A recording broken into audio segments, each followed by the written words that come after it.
Good morning students. I hope you all are doing great. I am Monica Ahlawat. Welcome to my channel Level Up Psychology.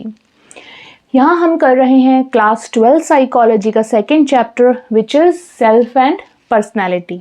Okay, last class में हमने self का topic finish कर लिया था और आज से हम शुरू करने वाले हैं पर्सनैलिटी का टॉपिक. ठीक, and first topic under personality is concept of personality. So let's start with the topic today. Concept of personality.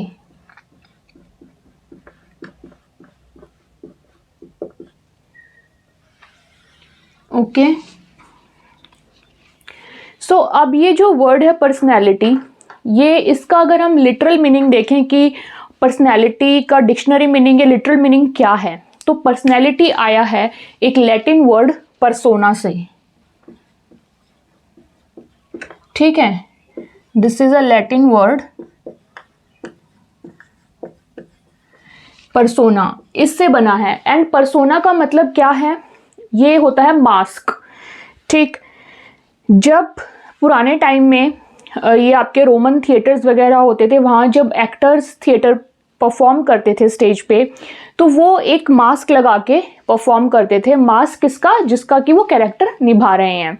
For example, अगर वो किसी कार्टून का कैरेक्टर निभा रहे हैं या जोकर का कैरेक्टर निभा रहे हैं, क्लाउन का कैरेक्टर निभा रहे हैं, तो वो उसका फेस मास्क लगा के आएंगे स्टेज पे. अगर वो किसी ओल्ड मैन का कैरेक्टर निभा रहे हैं तो वो ओल्ड मैन का मास्क लगा के आएंगे. अगर किसी एविल पर्सनैलिटी का तो फिर वैसा ही कुछ राक्षसी टाइप मास्क लगा के आएंगे. अगर किसी गुड पर्सन का तो उस टाइप से. तो वो मतलब कि जो भी कैरेक्टर उनको निभाना होता था अपने प्ले में स्टेज पे, वो उसी का मास्क लगा के आते थे. एंड जो ऑडियंस थी वो भी ये सोचती थी कि ये जो मास्क लगाया है वो चीज़ ये कैरेक्टर प्ले करेगा. एंड इसका कोई ज़रूरी मतलब नहीं है कि जो प्ले कर रहा है उसके अंदर खुद भी ये क्वालिटीज़ हों. ओके, अगर कोई एविल पर्सन का कैरेक्टर प्ले कर रहा है स्टेज पे, तो ज़रूरी नहीं है कि वो अंदर से भी उतना ही एविल हो खुद भी. It is just a matter कि वो कौन से कैरेक्टर में ढल के आया है. ठीक है, सो ये जो मास्क लगा के परफॉर्म करने की प्रक्रिया थी, इसको परसोना बोला गया था. ठीक है, कि आप एक परसोना में, एक कैरेक्टर में ढल के आए हैं. एंड वहीं से जो है आपकी जो टर्म है पर्सनैलिटी वो डेराइव हुई थी. तो लिटरल मीनिंग तो इसका ये था. Okay, mask use by actors in the Roman theatre.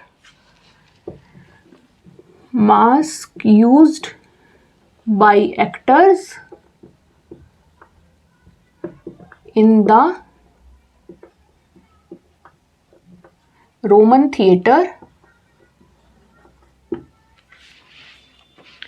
for changing their facial makeup या for performing their character. ठीक है, and this is the literal meaning.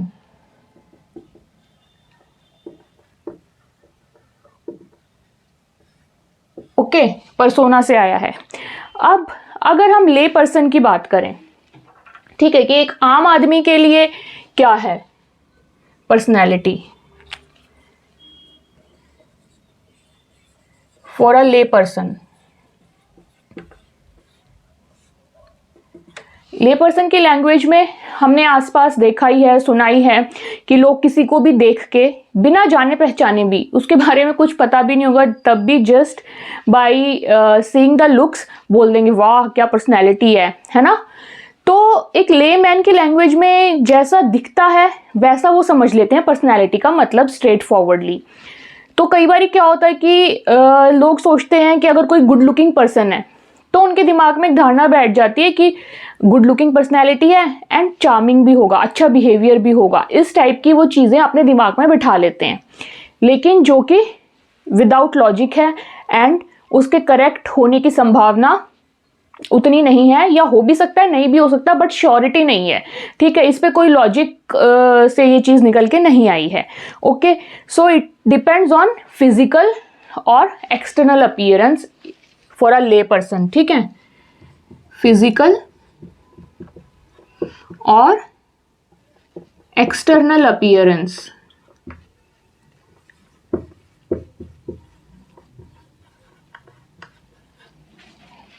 Okay. And जैसे कि इसका एग्जाम्पल दे सकते हैं आप, जो अभी मैंने दिया कि गुड लुकिंग पर्सनैलिटी को, वो गुड लुकिंग पर्सन को क्या सोचते हैं कि चार्मिंग कैरेक्टर होगा, ठीक है, या मे बी काइंड होगा, ठीक है। इस टाइप की चीजें जो है अपने दिमाग में बैठा लेते हैं, जो कि एक बहुत ही सुपरफिशियल कंसेप्ट है एंड उसके करेक्ट होने की कोई उतनी गारंटी भी नहीं है, विच मे और मे नॉट बी करेक्ट, ठीक। सो ये जो कंसेप्ट हुआ, this is a superficial concept, superficial and मे और मे नॉट बी करेक्ट, ठीक है। अब हमने लिटिल मीनिंग समझ लिया क्या है, कहाँ से आया है पर्सनैलिटी वर्ड, हमने लेमैन की लैंग्वेज में भी समझ लिया कि एक आम इंसान के लिए पर्सनैलिटी क्या होती है, जो हम अपनी डेली लाइफ में देखते हैं लोग किस तरीके से पर्सनैलिटी का मतलब निकालते हैं। अब आते हैं हम अपनी साइकोलॉजी पे, ठीक है। साइकोलॉजी में क्या है पर्सनैलिटी? इन साइकोलॉजी, ठीक है। अब आपको याद होगा जब हमने चैप्टर की शुरुआत की थी, सेल्फ एंड पर्सनैलिटी चैप्टर की, तब इंट्रोडक्शन में मैंने आपको थोड़ा सा इसका बताया था कि हम जो किसी भी सिचुएशन या किसी भी पर्सन के को रिस्पॉन्ड करते हैं जब, ठीक है, तो हमारा बिहेवियर झलकता है, ओके। एंड वो बिहेवियर जब हमारा through out the maximum situation अगर सेम रहता है, कंसिस्टेंट रहता है, तो वो बिहेवियर को हमारी पर्सनैलिटी का नाम दे दिया जाता है, ठीक है। ये हमने एक ओवरव्यू टाइप में पढ़ा था। आज हम इसको थोड़ा और डिटेल में समझेंगे एंड देखेंगे कि क्या बिहेवियर ही इनफ है पर्सनैलिटी को डिफाइन करने के लिए, या बिहेवियर के अलावा और भी कुछ आता है ना। तो अब क्या था कि एक तो यही चीज साइकोलॉजी में क्या होगा, एक तो आपका यूनिक एंड कंसिस्टेंट बिहेवियर होना चाहिए, यूनिक एंड स्टेबल बिहेवियर, ठीक है। ये तो होगा ही होगा, हम ऑलरेडी भी पढ़ चुके हैं। जब तक आपका एक behaviour through out the many situations, exceptions हो सकती हैं, क्योंकि कभी कभी हो सकता है जो हमेशा सच बोलता हो वो एक आधी जगह पे कहीं झूठ भी बोल दे, या जो हमेशा ऑनेस्ट रहता हो मैक्सिमम सिचुएशंस में वो एक दो जगह पे हो सकता है डिसऑनेस्टी भी दिखा दे। लेकिन इसका ये मतलब नहीं है कि उसकी पर्सनैलिटी को हम डिसऑनेस्ट या लायर का नाम दे देंगे। जो मैक्सिमम सिचुएशंस पे किसी पर्सन ने जो बिहेव अपना बना के रखा होता है, हम उसकी पर्सनैलिटी को उसी नाम से जानते हैं, ठीक है। सो अब उसमें of course unique and stable behaviour तो आ गया, ये हम ऑलरेडी भी डिस्कस कर चुके हैं। एंड ये होना चाहिए अक्रॉस मैक्सिमम सिचुएशन और most of the situation over a period of time, ठीक है। ये नहीं कि भाई 1-2 साल के लिए तो मैक्सिमम सिचुएशंस में उसने सच बोला किसी पर्सन ने, जिसको हम ट्रूथफुल पर्सन मानते हैं, लेकिन उसके बाद एकदम से ही उसने उस चीज़ को छोड़ दिया एंड हर चीज़ में झूठ झूठ झूठ बोलते जा रहा है। तो अब वो झूठ के साथ ज़्यादा कंसिस्टेंसी बना के रखा हुआ है, तो फिर उसकी पर्सनैलिटी को फिर हम वो नाम नहीं देंगे। It should be like reflecting in your life for a longer period of time, तब उस चीज़ को आपकी पर्सनैलिटी का नाम दिया जाता है। मैक्सिमम सिचुएशन होनी चाहिए and over a period of time होनी चाहिए, ठीक। तो ये चीज़ है। अब इसमें यूनिक एंड स्टेबल बिहेवियर तो हो गया, इसके अलावा और 2 चीज़ें आती हैं कि आपके जो इमोशंस है, ठीक है, वो भी through out the many situation same होनी चाहिए। ये नहीं कि इमोशन तो कुछ और कह रहे हैं, बिहेवियर कुछ और कह रहा है, उनका भी जो है कंसिस्टेंसी बैठनी चाहिए, ठीक है। तो प्लस आ गए आपके इमोशंस बिहेवियर के साथ साथ, एंड आपके थॉट्स की भी कंसिस्टेंसी आपकी सेम होनी चाहिए, ओके। ये नहीं कि आपका मानना है कि कहीं पे आप मैक्सिमम जगह पे सच बोल देते हैं, लेकिन अंदर से आप सोचते हैं कि नहीं बोलना चाहिए था, आपके विचारों में ये है। मे बी फिर इसका मतलब हो सकता है कि आप डर के मारे सच बोल रहे हैं, है ना। तो that is not the personality.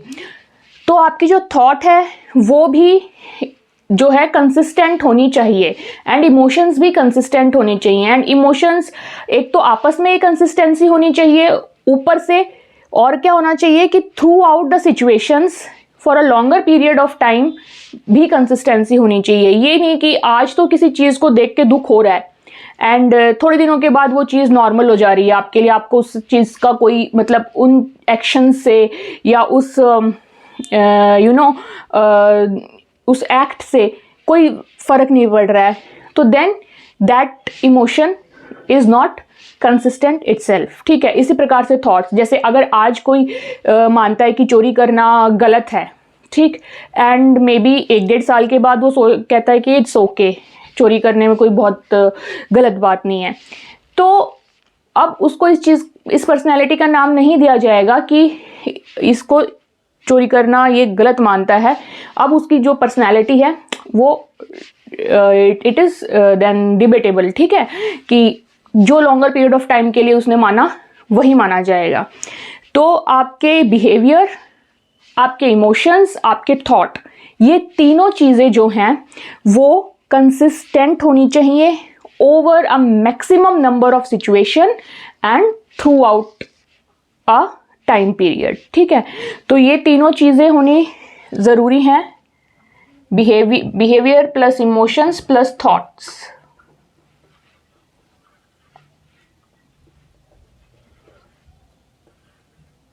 ठीक है, एंड ये कैसे होनी ज़रूरी है,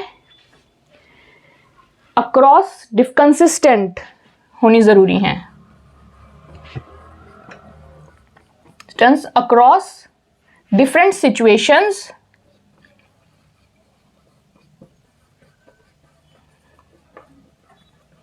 okay over a period of time।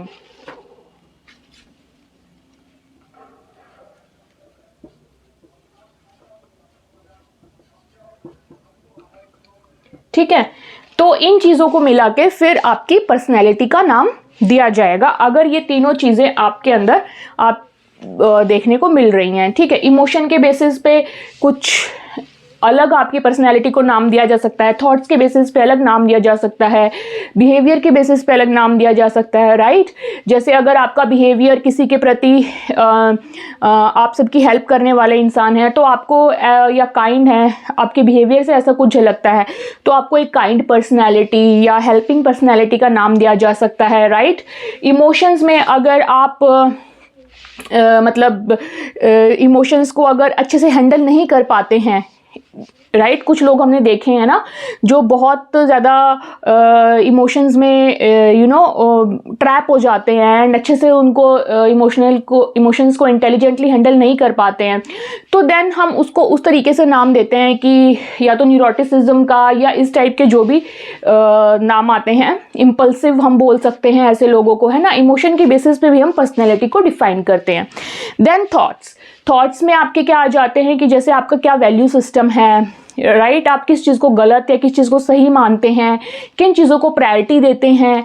तो जैसे अगर आपकी लाइफ में फॉर एग्जांपल आपकी प्रायोरिटी है कि आपको जो है मेनली हेल्दी फूड खाना है, जंक फूड नहीं खाना है, तो उससे आपकी थॉट्स झलकती हैं कि you are very conscious about health. ठीक है, सो ये सारी चीज़ें जो है किसी ना किसी रूप में आपकी पर्सनैलिटी को डिफाइन करती हैं, एंड ये चीज़ें तभी डिफाइन करेंगे आपकी पर्सनैलिटी को जब ये कंसिस्टेंट होंगी for many situations for a period of time across different situations. Exceptions होंगे but that is okay, exceptions के बारे में भी हम पढ़ेंगे। ठीक है, आई होप ये क्लियर है। इसकी फॉर्मल डेफिनेशन मैं अभी आपको नोट करा देती हूँ, लेकिन अभी ये आपको समझने के लिए आई होप ये इतना समझ आ गया आपको अच्छे से। आप इसका स्क्रीनशॉट ले सकते हैं अपने नोट्स के लिए फटाफट से, एंड देन हम इसकी एक फॉर्मल डेफिनेशन लिख लेंगे। ओके,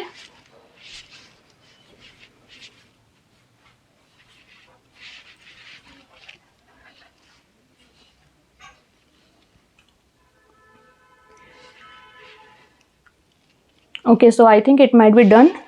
मैं इसको क्लियर कर देती हूँ।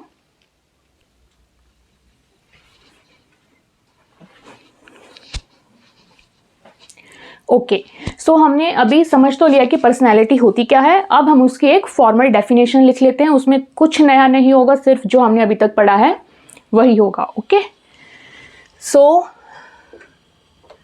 कंसिस्टेंसी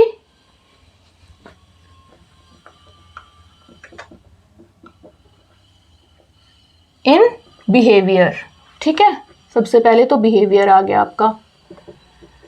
एंड बिहेवियर क्या होना चाहिए? यूनिक होना चाहिए, है ना। हर पर्सन का अपना यूनिक बिहेवियर होता है किसी भी सिचुएशन को लेके, किसी भी रिस्पॉन्स देने को लेके। So that should be unique, bracket में आप लिख सकते हैं यूनिक एंड स्टेबल, ठीक है।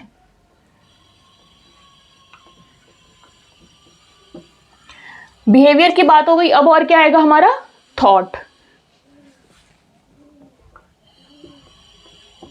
थॉट की भी बात हो गई, अब क्या आएगा? इमोशन। ओके, तो ये सारी चीजें जो हैं, कंसिस्टेंसी होनी चाहिए इन चीजों में किसी भी इंडिविजुअल के अंदर।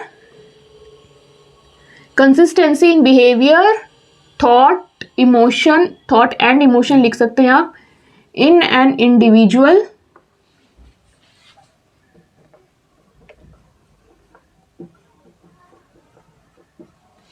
ठीक है। ऑफ एन इंडिविजुअल लिख लेते हैं क्योंकि हम बाद में इसको उस तरीके से सेंटेंस को फॉर्म करेंगे। Of an individual across situations, across, और you can say maximum situations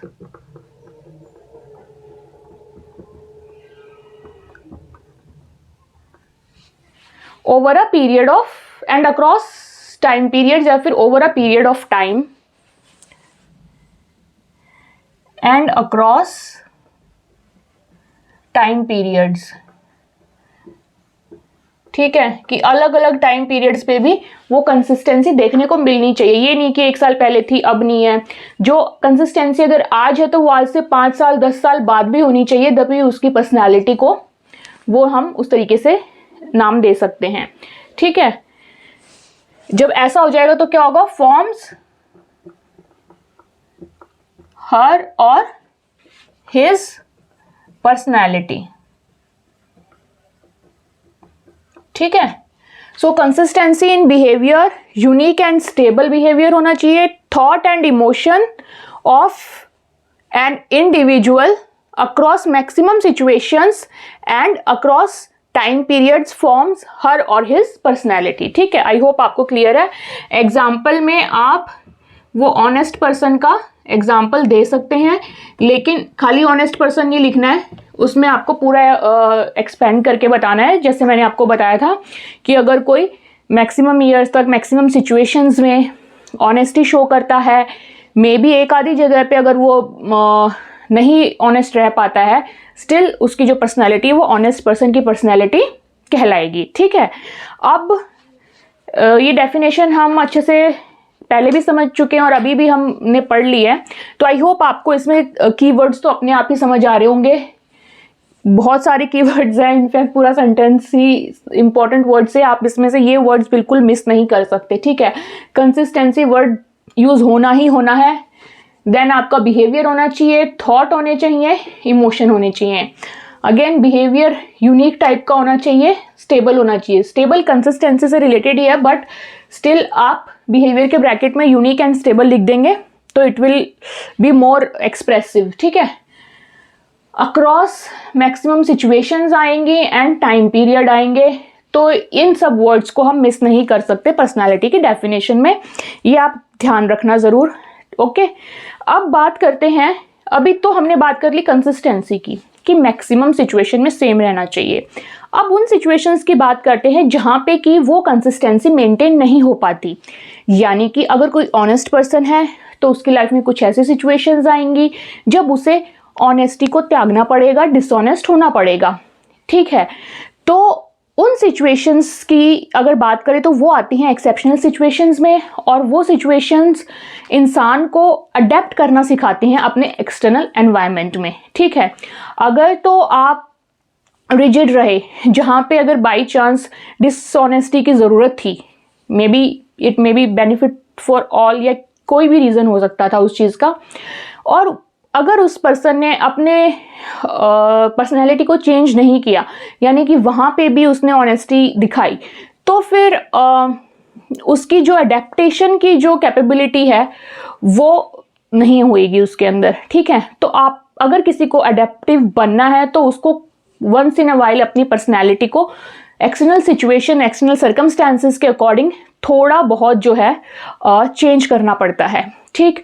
तो ये जो सिचुएशंस होती हैं जिनमें हम अपनी पर्सनैलिटी को चेंज करते हैं ऑल टुगेदर, वो हमारे अडेप्टेशन के लिए काफ़ी इम्पॉर्टेंट होती हैं। उससे हमारा जो पर्सनैलिटी वो अडेप्टिव इन नेचर बनती है, ठीक है।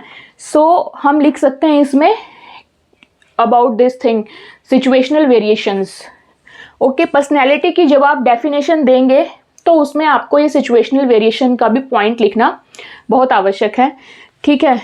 ऐसा नहीं है कि यहाँ तक पर्सनैलिटी की डेफिनेशन जो आपकी कंप्लीट हो गई है, क्योंकि जब आप ऑनेस्ट पर्सन का एग्जांपल देंगे तो उसमें आप उसके एक्सेप्शन को भी डिफाइन करेंगे। तो देन उसके बाद आप ये चीज़ भी राइट डाउन करना कि situational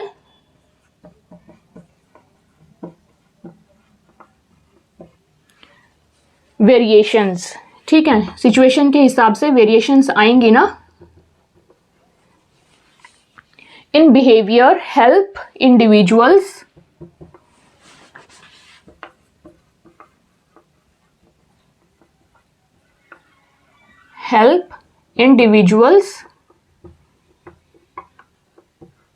in adapting to their environmental circumstances. Adapting to their environmental circumstances.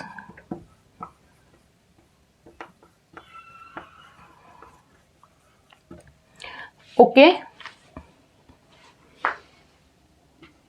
And इस लाइन पे अगर आप लोगों को पता हो, एक बहुत ही फेमस हिंदी सेइंग है कि जो सीधे पेड़ होते हैं वो जल्दी काटे जाते हैं, ठीक, क्योंकि उनकी पर्सनैलिटी है बिल्कुल सीधे खड़े होने की। ओके, अगर इधर से कोई आ रहा है वेपन उनको काटने के लिए तो वो सबसे पहले कटेंगे, लेकिन जिनको कि झुकना आता होगा वो झुक जाएंगे तो वेपन पार हो जाएगा इन सर्टेन सिचुएशंस, ठीक है, तो वो बच जाएंगे। तो उसी का ये एक उदाहरण आप समझें कि पर्सनैलिटी से, किसी इंसान की पर्सनैलिटी से अगर रिलेट करें तो सिचुएशंस के हिसाब से कभी कभी अपनी पर्सनैलिटी को जो है चेंज करना आना चाहिए, तभी हम ज़्यादा अडेप्टिव बनेंगे। Okay, and that's why survival of the fittest was also coined, ठीक है, कि जो जितना ज़्यादा अडेप्टिव हो जाता है वो उतना ज़्यादा सर्वाइव करना उसके लिए ईजी होता है। चार्ल्स डार्विन की थ्योरी थी, I hope you remember that, ठीक है। सो ओके, ये आपकी पर्सनैलिटी हो गई है। अब हम पढ़ेंगे कि कैरेक्टरिस्टिक्स ऑफ पर्सनैलिटी क्या होते हैं, ठीक है। वो भी सेम ही है जो आप, अगर आपको ये डेफिनेशन एंड ये जो सिचुएशनल वेरिएशंस है ये अच्छे से क्लियर हो गया है तो आप कैरेक्टरिस्टिक्स ऑफ पर्सनैलिटी को बहुत अच्छे से लिस्ट डाउन कर पाएंगे, एंड वो हम अभी कर लेते हैं। आप इसको एक बारी स्क्रीनशॉट आप इसका ले सकते हैं क्विकली।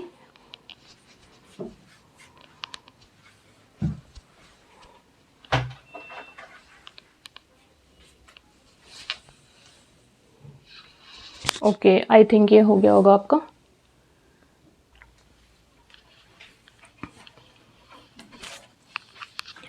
ओके, सो अभी हमें पर्सनैलिटी की डेफिनेशन एंड सिचुएशनल वेरिएशंस अच्छे से समझ आ चुका है। अब हम करेंगे कैरेक्टरिस्टिक्स ऑफ पर्सनैलिटी, ठीक है।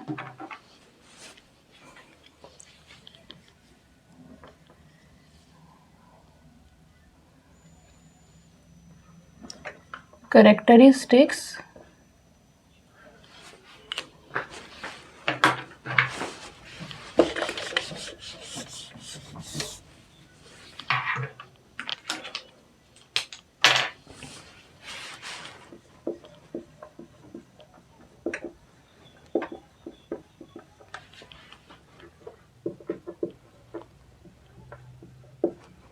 ओके, तो इसमें कोई भी नई चीज़ नहीं आएगी, सिर्फ जो हमने अभी तक पढ़ा है उन्हीं चीज़ों को हम थोड़ा इसमें अच्छे से पॉइंट्स बना के लिखेंगे, ठीक।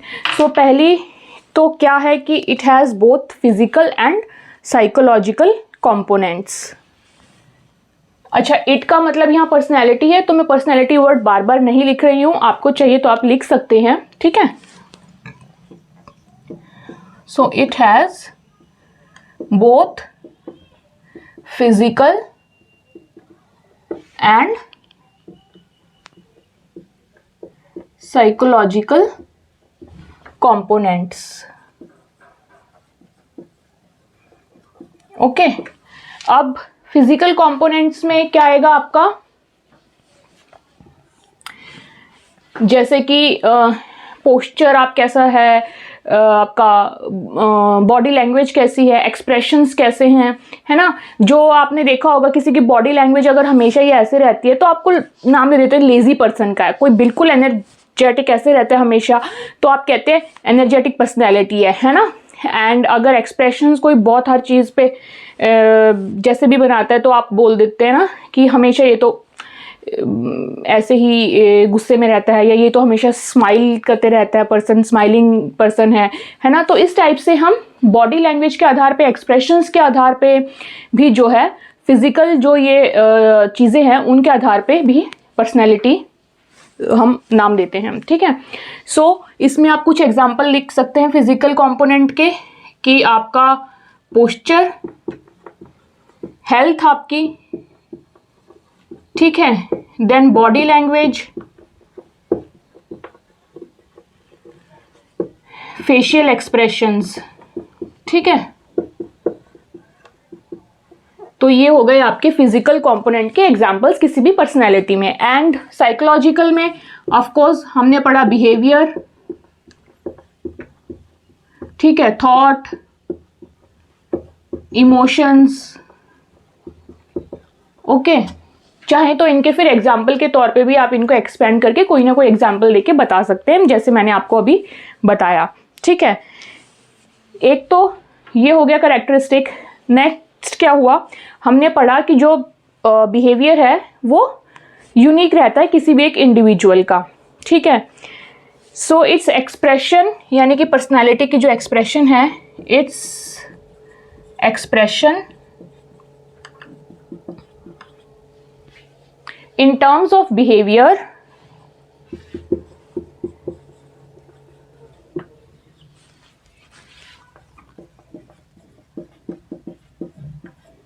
is fairly unique in an individual, ठीक है,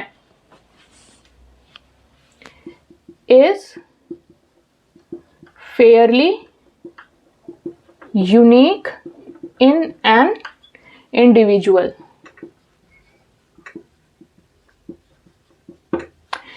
अब यहाँ पे ये जो बिहेवियर है इसकी इस चैप्टर में हम एक खास बात पढ़ेंगे कि एक इंसान का, एक इंडिविजुअल का तो बिहेवियर जो है वो फेयरली यूनिक रहता है, ठीक है, लेकिन पर्सन टू पर्सन जो है बिहेवियर बहुत चेंज होता है। एंड वो क्यों चेंज होता है ये चीज़ें हम जानने के लिए साइकोलॉजिस्ट ने कुछ अप्रोचेस दी थी, जो हमारा नेक्स्ट टॉपिक होगा उसमें पढ़ेंगे, ठीक है। तो ये एक छोटी सी बात मैंने अभी बता दी है कि जो कंसेप्ट आगे आने वाला है इस चैप्टर में वो यही है कि एक इंडिविजुअल का तो बिहेवियर जो है वो फेयरली यूनिक रहता है उस इंडिविजुअल के लिए, लेकिन कई सारे इंडिविजुअल का in the same situation, in the same family also behaviour different होता है, ठीक है, वेरिएशंस होती हैं, डिफरेंसेस इन बिहेवियर होता है। ओके, सो आई होप ये क्लियर है कि किसी भी इंडिविजुअल का जो बिहेवियर है वो फेयरली यूनिक होता है उस इंडिविजुअल का अपना खुद का, ठीक है। Then next point could be कि its main feature do not easily change with the time, ठीक है, कंसिस्टेंसी उसमें होनी चाहिए तभी उसको पर्सनैलिटी का नाम देंगे, ठीक है। सो पर्सनैलिटीज मेन फीचर, पर्सनैलिटी को मैं यहाँ इट लिख रही हूँ, इट्स मेन फीचर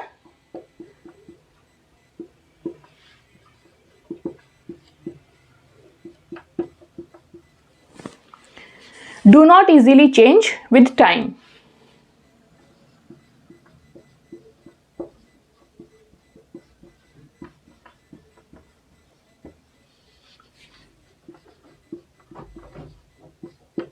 ठीक है ना, कंसिस्टेंसी रहती है, उस वाली लाइन का ही ये एक पॉइंट बना है। अब कंसिस्टेंसी वाली लाइन का पॉइंट बन गया तो ऑफ कोर्स जो सिचुएशनल वेरिएशंस है उसका भी एक पॉइंट आएगा, राइट, कि यानी कि जब ज़रूरतें होती है तो थोड़ी बहुत जो है पर्सनैलिटी चेंज हो जाती है, एंड वो अडेप्टिव होने के लिए ज़रूरी है।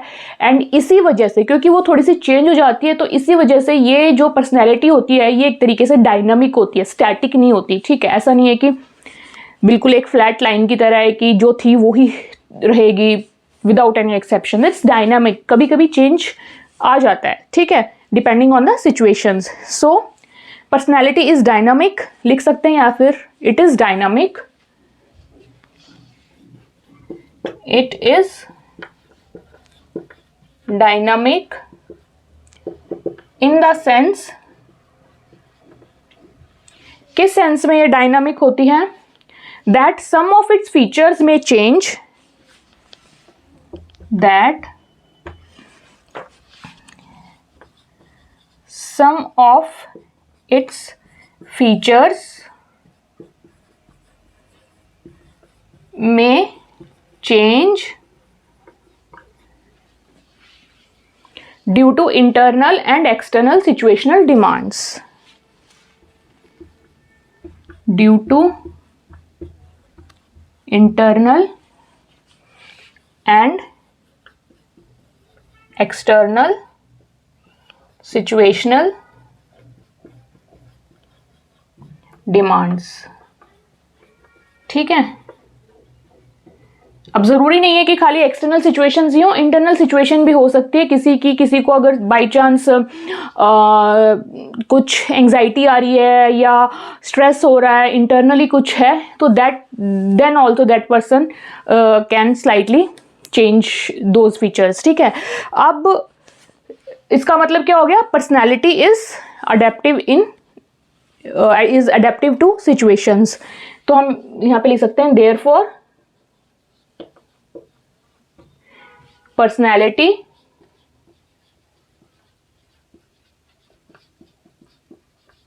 Is adaptive in situations. Okay, अब इसमें आपने ध्यान दिया होगा कि हमने बात की है कि कुछ फीचर्स चेंज होते हैं, ठीक है, सम ऑफ द फीचर्स चेंजेस, ठीक है। और यहां पे बात की हमने मेन फीचर्स की,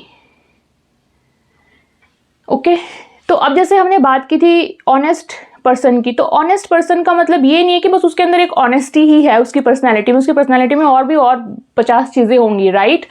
तो जो बहुत सारी चीज़ें होती है किसी में, तो जिस सिचुएशन की जब जैसी डिमांड होती है, अगर चेंज करना होता है तो दैट पर्टिकुलर ट्रेट या दैट पर्टिकुलर जो कंपोनेंट होता है, फीचर होता है, वो चेंज होता है। ये नहीं कि ऑल टुगेदर पर्सन पूरा का पूरा ही चेंज हो गया, कि उसकी जितनी भी उसकी बिहेवियर थे, जो भी इमोशन थे, जो भी थॉट थे, बिल्कुल ऑल टुगेदर चेंज हो गए, वो फिर पर्सनैलिटी ही पूरी डिफरेंट हो जाएगी। फिर उस केस में हम उसको उस पर्सनैलिटी का नाम ही नहीं देंगे जो पहले थी।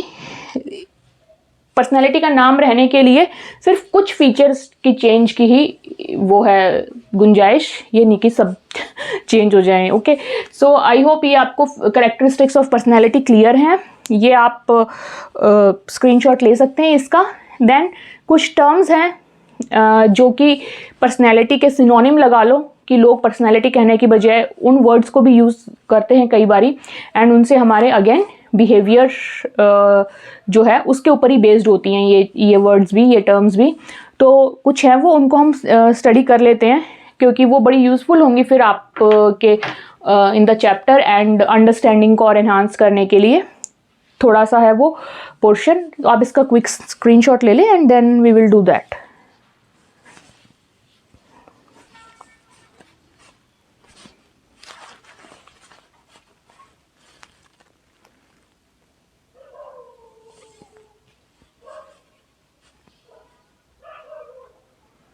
ओके, ये बात मत भूलना कि यहाँ पे जो भी इट बोला है, इट का मतलब है पर्सनैलिटी। आई होप इतना आपको क्लियर है ऑलरेडी। सो आई थिंक हो गया होगा इसका screenshot.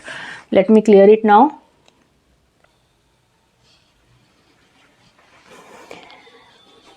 Okay, so I hope अभी तक आपको समझ आ गया है कि करेक्टरिस्टिक्स क्या होते हैं पर्सनैलिटी के। ठीक है, अब करेक्टरिस्टिक्स समझने के बाद ये मतलब अगर हमें सपोज समझ आ गया किसी की पर्सनैलिटी कैसी है, ठीक है, डिपेंडिंग ऑन दोज करेक्टरिस्टिक्स की वो कौन से बिहेवियर को, कौन से इमोशंस थॉट्स उसके कंसिस्टेंट रह रहे हैं, हमें किसी की सपोज पर्सनैलिटी समझ आ जाती है, तो उससे हमें फ़ायदा क्या है, हमें किस चीज़ में हेल्प मिलेगी। ठीक है, हमें हेल्प मिलेगी एक तो ये कि हम प्रिडिक्ट कर पाएंगे कि उस इंसान का अब सेम टाइप के जो सिचुएशन है उसमें उसका बिहेवियर कैसा होगा। ठीक है, एंड दूसरा हमें और क्या हेल्प मिलेगी कि जब हमें पता चल जाएगा कि इस बंदे की पर्सनैलिटी ऐसी है या ये पर्टिकुलर सिचुएशन में इस टाइप से बिहेव करेगा, ऑलरेडी हम प्रिडिक्ट कर पा रहे हैं, तो हमें और हेल्प मिलेगी उस पर्सन से डील करने में। ठीक है, हम कहीं ना कहीं अपने अंदर कुछ ऐसे मॉडिफिकेशंस या ऐसे मेथड्स डेवलप कर लेंगे जिससे कि हम उस पर्सन से इजीली डील कर सके, फिर हमें डिफ़िकल्टी नहीं होगी, क्योंकि वो चीज़ हमारे लिए सरप्राइज़ नहीं रहेगी। हमें पता होगा कि ओके अभी पर्टिकुलर सेम सिचुएशन आई है, पिछली सिचुएशन में मैंने देखा था इसने ऐसा बिहेव किया, नाउ ऑल्सो ही और she will behave in the same way, तो ठीक है मैं कुछ डिफरेंट मेथड्स निकालती हूँ इनसे डील करने के लिए। Okay, so we can write down this thing, ये थोड़े इंपॉर्टेंट पॉइंट्स हैं, and to be a psychologist ये चीज़ आपको आगे भी हेल्प करेगी। ओके, सो हम कह सकते हैं कि आउटकम्स ऑफ करेक्टराइजिंग या knowing someone's personality, outcomes of characterising और knowing someone's personality। ठीक है, क्या आउटकम होंगे अगर हमें किसी की पर्सनैलिटी पता चलेगी? तो एक तो ये कि हम उनका बिहेवियर प्रिडिक्ट कर पाएंगे in the similar kind of situation under various circumstances। ठीक है, so one can predict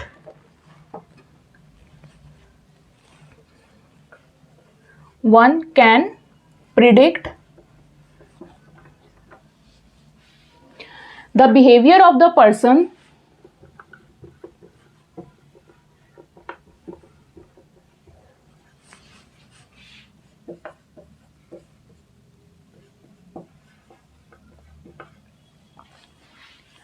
in a variety of circumstances।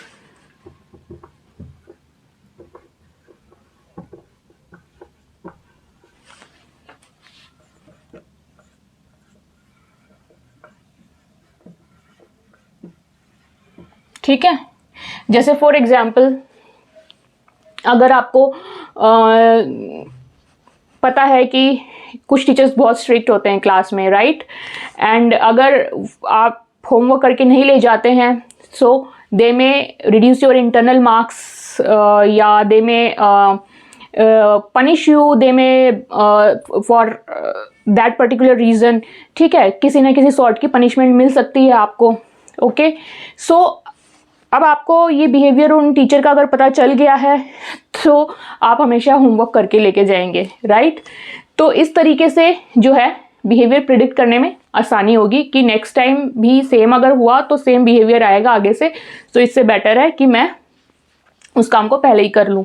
तो एक तो आपको बिहेवियर प्रिडिक्ट करना आ जाएगा, दूसरा उस बिहेवियर से डील करना भी आ जाएगा। ठीक है, तो दो चीज़ों में हेल्प मिलेगी। यहाँ हो गया आपका prediction. Then next is your helps in dealing with the people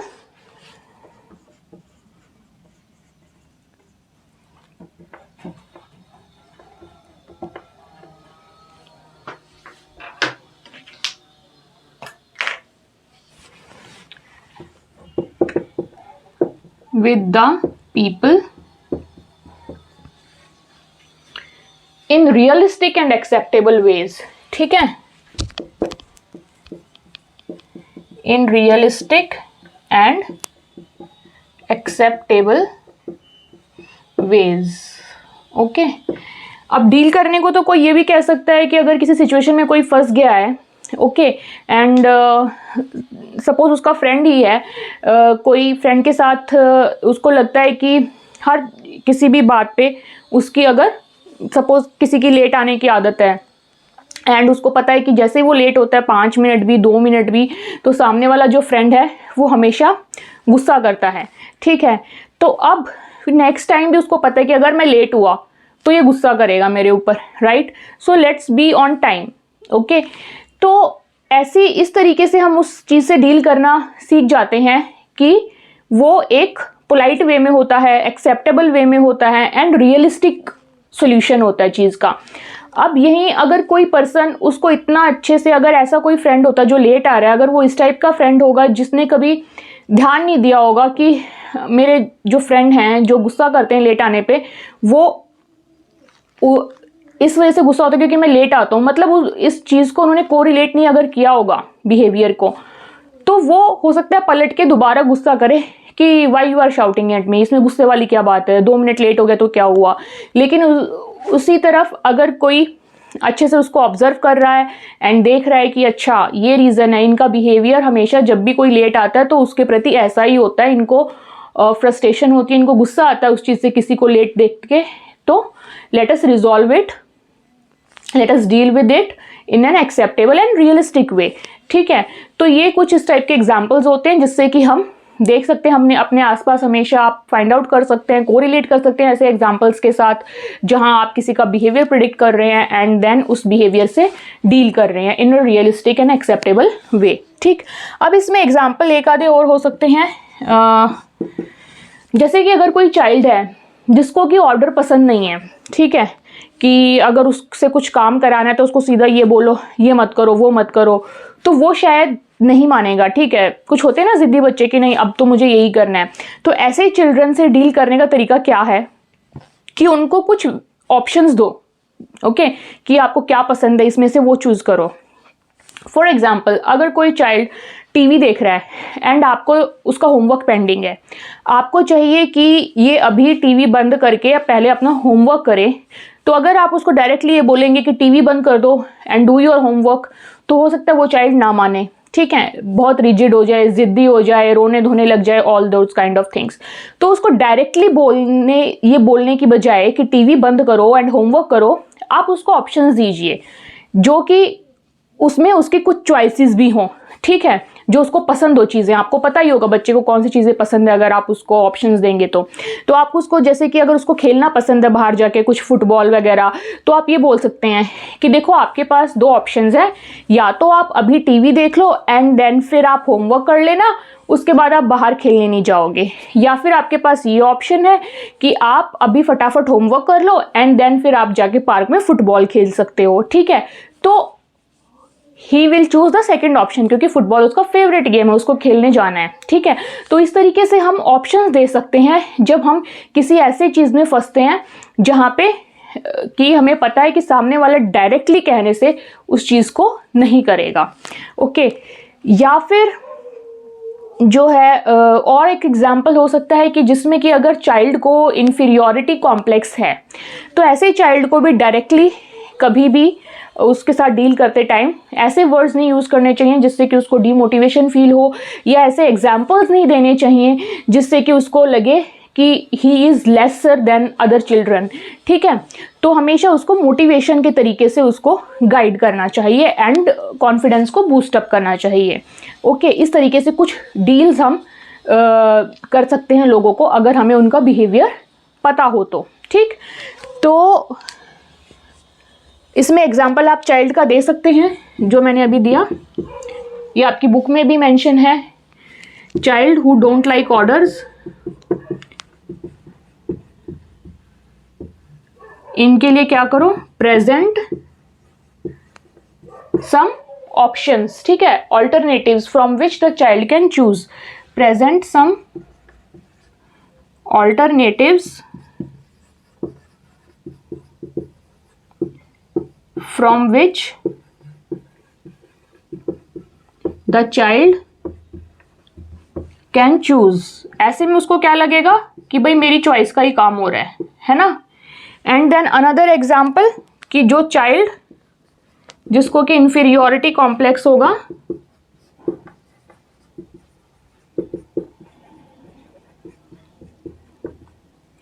इनको सबसे पहले तो डू नॉट कंपेयर, ठीक है, and demotivate, do not compare and demotivate.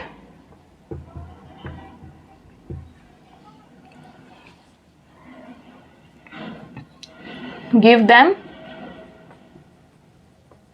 Self confidence, ठीक है, एंड प्रेज करना, इनको अप्रिशिएट करना,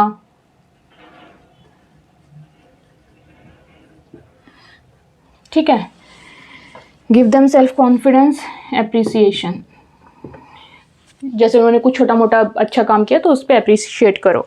सो ये एग्जाम्पल मैंने आपको एक्सप्लेन तो अच्छे से किया, लेकिन यहाँ पे मैंने पॉइंटर्स की फॉर्म में ही लिखे हैं, ठीक है। तो जब भी मैं आपको कोई एग्जाम्पल बताती हूँ तो वो एक देखा होगा आपने सिचुएशन की तरह होता है, छोटी सी स्टोरी की तरह होता है।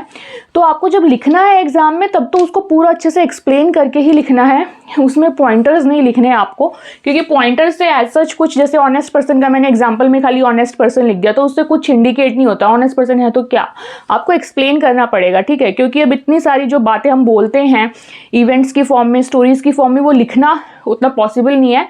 तो आप, मुझे ये ट्रस्ट है कि आप उस चीज़ को अच्छे से समझेंगे एंड देन आप उसको आराम से लिख सकते हैं, इसीलिए मैं यहाँ एग्जाम्पल्स को पॉइंटर्स की फॉर्म में लिखती हूँ, ओके। एंड अदरवाइज ऑल्सो जो नोट्स हैं उनको they are helping material for you, but उनको थोड़ा सा अगर आप अच्छे से और एक्सपेंड करके लिखें तो बहुत ही अच्छा रहेगा, ठीक है।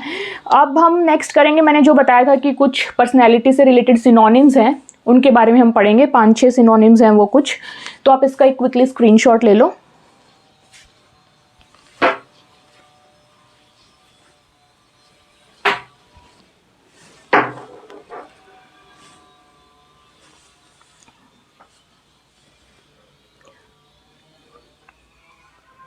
ओके, सो आई थिंक ये हो गया होगा, let me clear it now.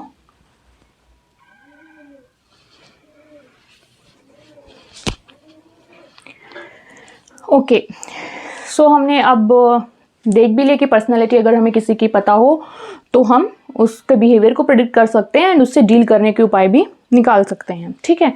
सो अब हम पढ़ेंगे कुछ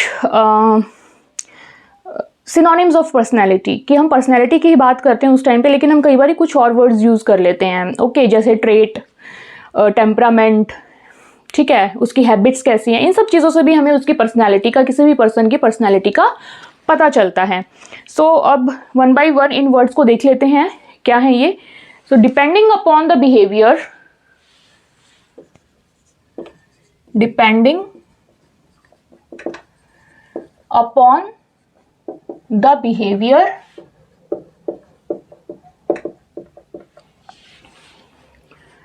few other terms are used as synonyms of personality. Few other terms are used as synonym of personality. ठीक है, सिनोनिम का मतलब पता है ना आपको, सेम वर्ड सेम मीनिंग जिसका निकलता है।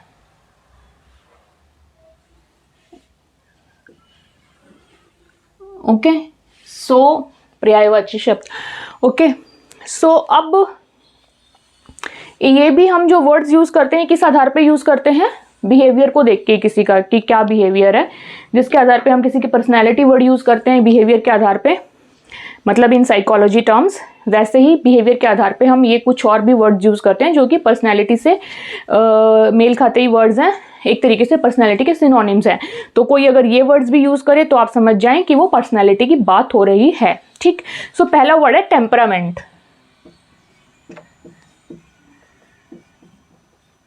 आपने सुना होगा ना, इसका टेम्परामेंट कैसा है, इसका टेम्परामेंट कैसा है। टेम्परामेंट को अगर हिंदी में बोले तो ये इसका क्लियर मतलब होता है स्वभाव, ठीक है। अब टेम्परामेंट जो होता है, ये टेम्परामेंट जो हमारा it is based on biological characteristics, ठीक है। तो this is biologically based characteristic way of reacting. किसी भी सिचुएशन में हम रिएक्ट कर रहे हैं on the basis of our biological characteristics is called temperament. अब बायोलॉजिकल करेक्टरिस्टिक क्या मतलब क्या है? जो इनबॉर्न फीचर्स हैं हमारे अंदर, ठीक है, कि हम कहते हैं ना बाय बर्थ ही ये बहुत ज़्यादा एनर्जेटिक है, या बाय बर्थ ही ये बहुत सेंसिटिव है, इमोशनल है ना। कुछ चीज़ें हम नेचुरली लेके पैदा होते हैं जैसे कि, तो वो इनबॉर्न ट्रेट्स जो होती हैं, अगर मैं इसको एक वर्ड में, दो वर्ड में डिफाइन करूं तो दीज आर इनबॉर्न ट्रेट्स, ठीक है। These are the traits we are born with, बिना किसी एक्सपीरियंस के, बिना किसी चीज़ के हमारे अंदर ये ऑलरेडी होती हैं किसी भी सिचुएशन के प्रति रिएक्ट करने के लिए। एंड फॉर्मली अगर आप इसको लिखें तो it is biological based characteristic way of reacting. Biological based characteristic ways of reacting, ठीक है। एंड इसमें एग्जाम्पल्स क्या आ जाएंगे? एग्जाम्पल जैसे मैंने आपको दिए कि कोई बच्चा आपने देखा होगा बचपन से ही अपने आप बहुत एनर्जेटिक होता है, कोई बहुत इमोशनल होता है, बहुत सेंसिटिव होता है ना, कोई बहुत इम्पल्सिव होता है, या कुछ बच्चे ऐसे होते हैं जो बड़ा उनको सोशलाइज होने का बड़ा शौक होता है, तो सोशिएबल होते हैं कुछ बच्चे। तो ये कुछ इनबिल्ट ट्रेट्स होती हैं हमारे अंदर जिनकी वजह से हम सिचुएशंस पे उनके अकॉर्डिंग एक्ट करते हैं, उस चीज़ को हमारा टेम्परामेंट का नाम दिया जाता है, ठीक है। Examples energetic, emotional, sensitive, sociable, sensitive के साथ इम्पल्सिव भी लिख सकते हैं, इम्पल्सिव, ठीक है। अब ये तो मैंने आपको कुछ नाम दे दिए हैं, लेकिन इसमें एग्जाम्पल के तौर पे आप लिख सकते हैं। जैसे आपने देखा होगा कि कुछ बच्चे इतने इमोशनल होते हैं या इतने सेंसिटिव होते हैं, बच्चे या पर्सन कुछ भी कह लो आप, कि वो कुछ भी चीज़ देखते हैं तो वो मतलब छोटे से छोटी चीज़ पे भी वो जो है रोना शुरू कर देते हैं। या अगर कोई ऐसी मिस हैपनिंग हुई जो मे बी उनसे रिलेटेड भी नहीं है, किसी दूसरों के साथ हुआ है कुछ गलत, या सपोज उन्होंने न्यूज़ भी देखी है, तो बहुत जल्दी उनकी आंखों में आंसू आ जाते हैं। तो इस टाइप के जो पर्सन है उनका जो टेम्परामेंट है हम कह सकते हैं बहुत सेंसिटिव है। जैसे बहुत से लोग कितनी जल्दी मूवी देखते ही एकदम से दे स्टार्ट क्राइंग नेचुरली। तो ये जो चीज़ें, इस टाइप की जो एग्जाम्पल है, they are the example of temperament, ठीक है। अब नेक्स्ट आता है आपका ट्रेट।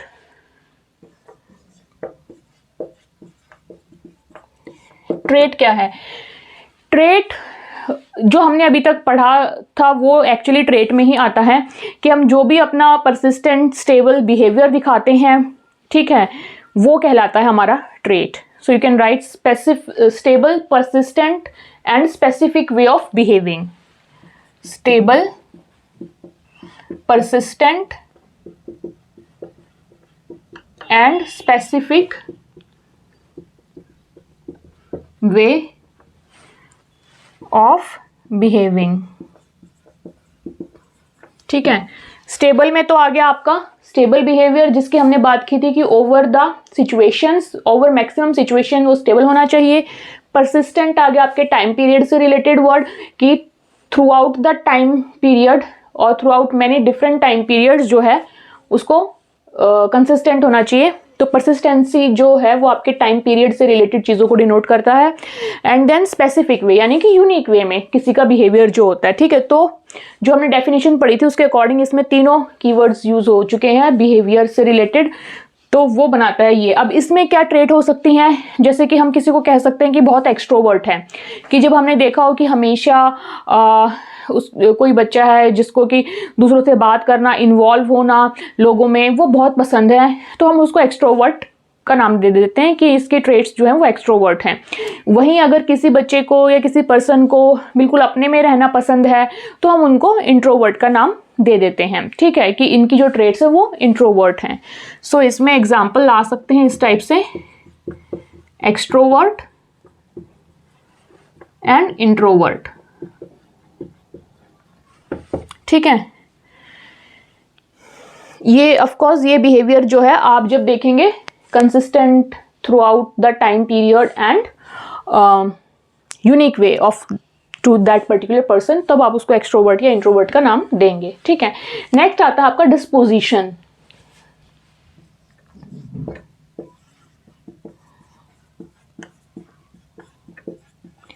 ठीक है, डिस्पोजिशन भी एक तरीके से आपका स्वभाव ही होता है, लेकिन ये होता है किस टाइप का स्वभाव कि आप किसी पर्टिकुलर चीज के लिए कैसे रिएक्ट कर रहे हैं।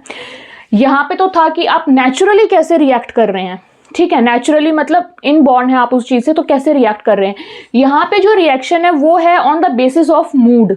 ठीक है, कि किसका मूड कैसा रहता है, तो वो उस मूड से जो है रिएक्शन कोई निकालता है, तब उस चीज को उसके डिस्पोजिशन का नाम हम देते हैं। Okay, so tendency of a person to react to a given situation in a particular way. Tendency of a person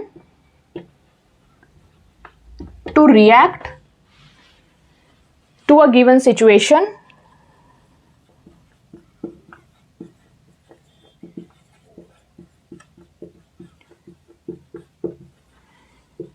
in a particular way। ठीक है, यहां पे आप इस चीज का ध्यान देना कि टेम्परामेंट भी स्वभाव है, डिस्पोजिशन भी स्वभाव है, लेकिन जो आपका बेस लाइन है ना इसमें, वो आती है इनबॉर्न ट्रेट्स की, कि इनबॉर्न ट्रेट्स की वजह से, एंड यहां पे आता है आपका मूड्स की वजह से। मूड्स ड्रिवन होता है ये ज्यादातर। ठीक है, अब जैसे मैंने इसमें एग्जांपल दिया कि कोई सेंसिटिव पर्सन है और वो कोई ऐसी इमोशनल मूवी देख रहा है, तो उसको बिना अपने साथ कुछ बुरा हुए, अगर उसका मूड ठीक भी है, वो वहां गया मूवी देखने के लिए, लेकिन कुछ देखा मूवी में जिसकी वजह से उसको इमोशनल फील हुआ, सेंसिटिव फील हुआ, तो that person will start crying. ठीक है, इसमें मूड का कोई लेना देना नहीं है, ये उसकी नेचुरल ट्रेट है। वहीं अगर किसी का मूड खराब है, सपोज ऑलरेडी कोई किसी सैड सिचुएशन से गुजरा है, एंड देन वो, लेकिन वो ऐसा नहीं है कि यूजुअली वो सेंसिटिव है, लेकिन अगर कोई सैड सिचुएशन से गुजरा है एंड तब जाके वो ऐसी कोई मूवी देखता है जहाँ पे कुछ सेंसिटिव चीज़ें उसको देखने को मिलती हैं, तो then that person will cry. ठीक है, जैसे कि हमेशा जो सैड सॉन्ग सुनते हैं वो हमेशा क्राई नहीं करते, लेकिन कभी कभी कोई इतना सैड सॉन्ग सुनता है, जब वो उसको कोरिलेट कर लेता है अपने आप से, उस मूड के दौरान जब सैड सॉन्ग सुनता है, then that person start crying. ठीक है, आई होप ये मतलब समझ आता है आपको। रिएक्शन यही है दोनों केस में, लेकिन इस केस में आपका इनबॉर्न ट्रेट है, बिना किसी चीज़ के वो चीज़ अपने आप निकल जाती है, लेकिन यहाँ पे जो है आपके मूड की वजह से वो रिएक्शन निकल के आता है। ठीक है, सो इसमें आप एग्जाम्पल वही दे सकते हैं जैसे मैंने बोला कि आप अगर कोई खुद किसी सैड मोमेंट से गुजर रहा है लाइफ में, देन वो चीज़ कोई देखता है तो उसके प्रति उसका रिएक्शन वैसा निकलता है। So depending on the mood. ठीक, so next is your character.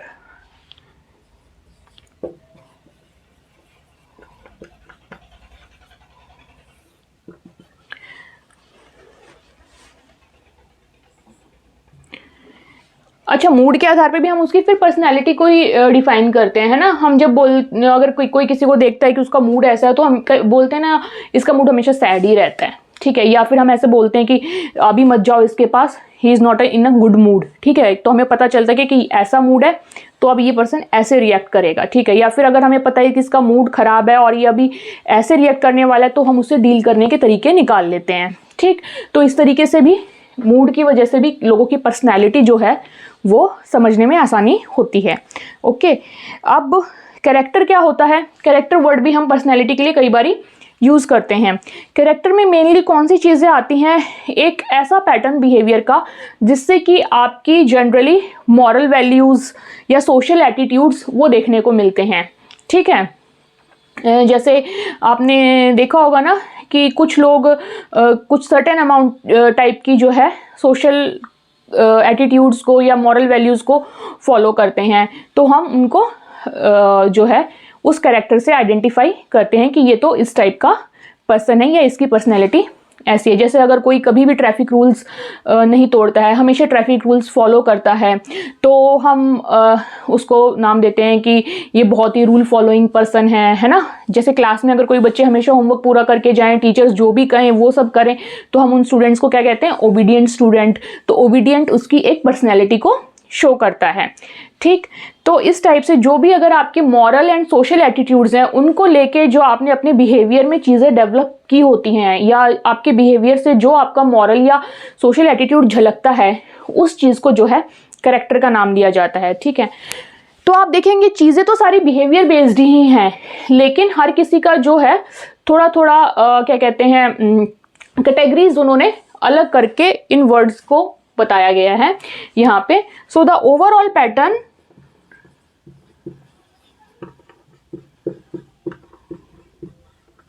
Of regularly occurring behaviour,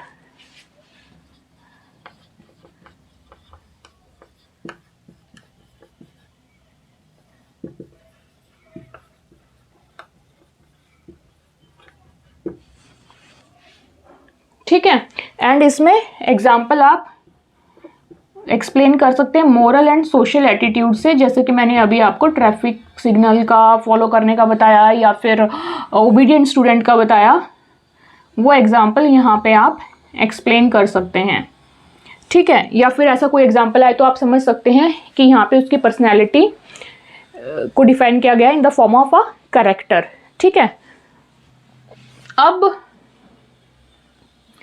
next आता है आपका हैबिट, ठीक है। अब हमारी जिस टाइप की हैबिट्स होती है ना, उनसे भी हमारी पर्सनैलिटी का पता चलता है। क्योंकि हैबिट होती क्या है, हैबिट होती है कि हम किसी पर्टिकुलर बिहेवियर को बार बार रिपीटेटिव तरीके से जब उसको करते हैं तो वो हमारी हैबिट बन जाती है, ठीक है। तो बिहेवियर यहाँ भी इन अकाउंट है। तो our over learned modes of behaving, इनसे फॉर्म होती है हमारी हैबिट। एंड हैबिट से किसी इंसान का कैसे पता चलता है, पर्सनैलिटी कैसे पता चलेगी। सपोज अगर किसी की हैबिट है रोज सुबह 5 बजे उठना, ठीक है, तो हम उनको कहते हैं ना कि अर्ली बर्ड, जल्दी से उठ जाते हैं। या रोज सुबह 5 बजे उठ के अगर कोई जॉगिंग के लिए जाता है तो हम कहते हैं he is very health conscious person, है ना। सो इस टाइप से हम उसकी पर्सनैलिटी डिफाइन करते हैं on the basis of his और हर हैबिट्स, ठीक है। सो यू कैन राइट कि over learn modes of behaving, over learn modes of behaving, ठीक है, and formed through repetitive behaviour. या तो आप ये लिख सकते हैं ओवर मोड्स ऑफ बिहेविंग, या फिर आप लिख सकते हैं हैबिट्स आर फॉर्म्ड, ये और का निशान है, ठीक है, habits are formed through repetitive behaviours, ठीक है। अगर किसी चीज को हमें अपना हैबिट में लेके आना है तो हमें उस बिहेवियर को बार बार रिपीट करना पड़ेगा, राइट। एग्जाम्पल आप दे सकते हैं वेकिंग अप अर्ली का,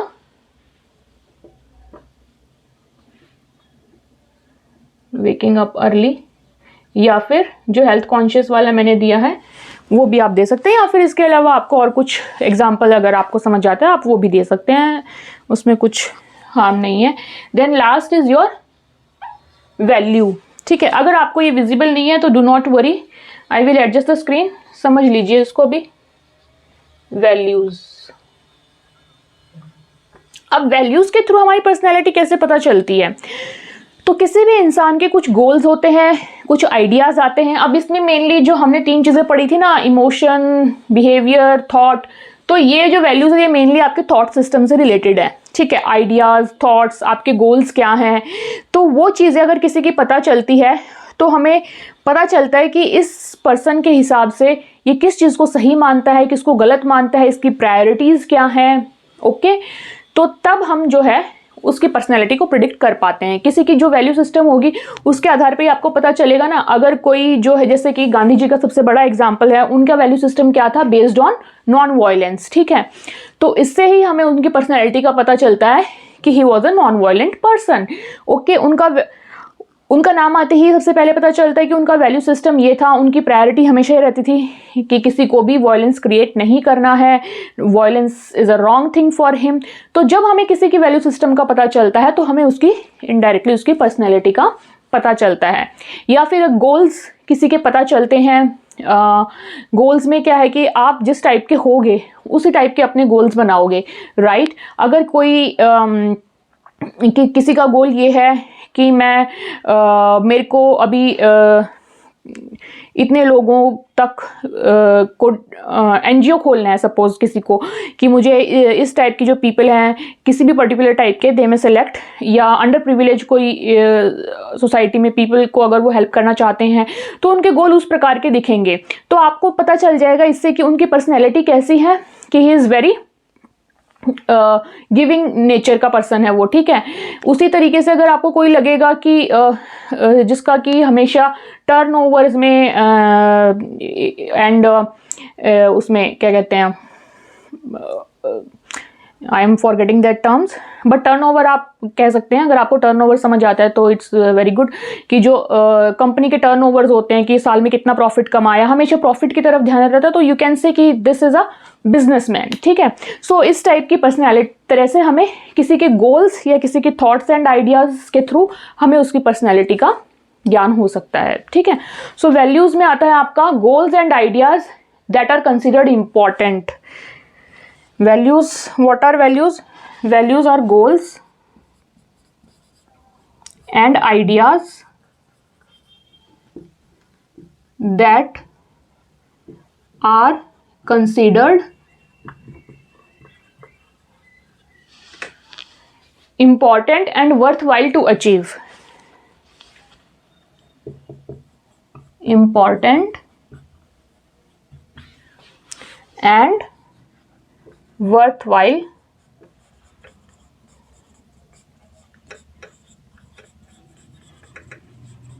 to achieve, ठीक है। एंड आइडियाज से, आप आइडियाज एंड गोल से वैसे पता क्या चलता है कि आप किस चीज को राइट और रॉन्ग समझते हैं, एंड क्या आपकी प्रायोरिटीज हैं, ठीक है। इन चीजों के बारे में पता चलता है, जिससे कि फिर आपका बिहेवियर प्रिडिक्ट करना आसान होता है, एंड देन अगर डीलिंग की जरूरत है तो डील करना। इसमें एग्जांपल आप गांधी जी का दे सकते हैं अगर आप चाहें तो, या फिर आप जो आपको सुटेबल लगता है आप उस टाइप से दे सकते हैं। सो अगर ये विजिबल नहीं है तो definitely I will adjust this screen, but I think आपको समझ तो आ गया होगा, है ना। सो यहाँ पे ये टॉपिक आपका फिनिश होता है। सो आज के टॉपिक में हमने क्या पढ़ा, हमने पहले पर्सनैलिटी की डेफिनेशन को जानने की कोशिश की कि पर्सोना से ये वर्ड आया है, देन लेमैन की लैंग्वेज में क्या होता है एंड साइकोलॉजी की टर्म में क्या होता है, और हमारा निष्कर्ष निकल के आया कि पर्सनैलिटी एक कंसिस्टेंसी होती है किसी भी पर्सन के बिहेवियर की, उसके इमोशन की, उसके थॉट की, across the different situations, across different time periods, ठीक है। एंड बिहेवियर जो है वो यूनिक होता है उस पर्सन का अपना, एंड स्टेबल होना चाहिए, ओके। देन हमने जाना कि कुछ सिचुएशनल वेरिएशंस होती हैं जहाँ पे उस पर्सनैलिटी को जो है थोड़े बहुत चेंज करने की ज़रूरत है, उसके कुछ फीचर्स को चेंज करने की ज़रूरत है, जिसकी वजह से पर्सनैलिटी जो है अडेप्टिव बन जाती है, and it is good for us, ठीक है। उसके बाद हमने पढ़े फीचर्स पर्सनैलिटी के which were based on the definition only, okay. Then हमने जाना कि अगर पर्सनैलिटी हमें समझ आ जाती है किसी की, तो उससे उसके आउटकम्स क्या निकल सकते हैं, उससे हमें क्या फ़ायदा हो सकता है, उससे ये हमें पता चल सकता है नेक्स्ट कि सामने वाला पर्सन जो है वो किस सिचुएशन में कैसा बिहेव करेगा, एंड देन हम उससे डील करने का भी तरीका निकाल सकते हैं which will be realistic and acceptable, ठीक, उसके बाद हमने फिर कुछ टर्म्स पढ़ी हैं जो कि पर्सनैलिटी के एक तरीके से सिनोनिम बोल सकते हैं, जिसमें कि टेम्परामेंट है। टेम्परामेंट आपके जो इनबॉर्न ट्रेट्स होते हैं उनसे रिलेटेड होता है। आप नेचुरली कैसे हैं, मतलब कि वो चीज़ आप नेचर वाइज प्रकृति आपकी कैसी है। ट्रेट पढ़ा हमने, trait is similar to what जो हमने थ्रू आउट अभी पढ़ा कि आपका स्टेबल बिहेवियर जो भी है over a time period in many situations वो। डिस्पोजिशन, डिस्पोजिशन भी रिएक्शन है आपका चीज़ों के प्रति, टेम्परामेंट भी रिएक्शन है चीज़ों के प्रति, लेकिन disposition is mainly based on your mood कि आप उस टाइम पे कैसी सिचुएशन, कैसे मूड से गुजर रहे हैं। अगर आपका मूड उस टाइम पे ठीक नहीं है, या फिर आप जब भी मूड खराब होता है तो आप कैसे बिहेव करते हैं, या जब भी मूड हैप्पी होता है तब कैसे बिहेव करते हैं, वो चीज़ भी लोगों की कंसिस्टेंसी होती है। जनरली आप देखिएगा, अगर कोई गुस्से में है तो वो हमेशा गुस्से में वैसे ही रिएक्ट करेगा, कोई खुश है तो हमेशा वो खुशी में वैसे ही रिएक्ट करेगा। ओके, देन आता है करेक्टर। करेक्टर इज मोस्टली आप किस टाइप के मॉरल या सोशल एटीट्यूड्स को अपनी लाइफ में जगह देते हैं, उससे आपकी जो बिहेवियर झलकता है वो आपका करेक्टर कहलाता है। हैबिट, जिन चीज़ों के, जिन बिहेवियर्स को, जिन एक्शंस को हम रिपीटेटिवली फॉलो करते हैं वो जब हमारे बिहेवियर में रिफ्लेक्ट होते हैं तो वो हमारी हैबिट्स का नाम देते हैं उन्हें। जैसे कि अगर रोज़ कोई सुबह जल्दी उठ रहा है या कोई बहुत हमेशा टाइम पे आता है तो उसको हम पंक्चुअल का नाम देते हैं। ठीक है, वैल्यूज़, वैल्यूज़ से हमारे गोल्स एंड आइडियाज़ का पता चलता है, जिसकी वजह से फिर ये पता चलता है कि किसी इंसान की लाइफ में किन चीज़ों का ज़्यादा महत्व है, वो किन चीज़ों को प्रायोरिटी देता है, उसके लिए क्या सही और क्या गलत है, उसके वैल्यू सिस्टम का पता चलता है उसके बिहेवियर से। एंड देन फिर हम उसको उस टाइप की पर्सनैलिटी का नाम देते हैं। जैसे कि हमने गांधी जी को नॉन वायलेंट पर्सन, हर कोई जानता है, उनको ये नाम दिया हुआ है। ठीक है, सो आई होप आपको ये क्लियर है, आज की क्लास अच्छे से समझ आई है। If yes then please like the video, share it with your friends, and आप कमेंट सेक्शन में भी उसका यूज़ कर सकते हैं अगर आपको कोई चीज़ समझ नहीं आई या आपको कोई सजेशन देना है। ठीक है, एंड कुछ डाउट्स है तो वो आप पूछ सकते हैं। And subscribe to the channel if you are watching it for the first time to get such kind of videos on time. And next class में हम शुरू करेंगे अप्रोचेस जो कि साइकोलॉजिस्ट ने अपनाई टुवर्ड्स दिस पर्सनैलिटी, जिसमें कि मैंने आपको पहले ही बताया था कि लोगों के जो डिफरेंट बिहेवियर होता है उसको समझने के लिए ये अप्रोचेस अपनाई गई थी साइकोलॉजिस्ट के द्वारा, और उनको हम नेक्स्ट क्लास में शुरू करेंगे। Okay, so I see you in the next class. Till then take care, bye bye.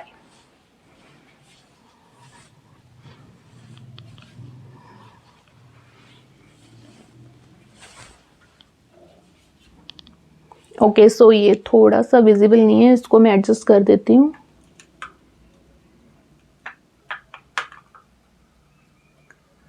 Yes, I think it's completely visible now, so आप इसका स्क्रीनशॉट ले सकते हैं, और आपको नोट डाउन अगर करना है तो आप नोट डाउन भी कर सकते हैं पॉज करके।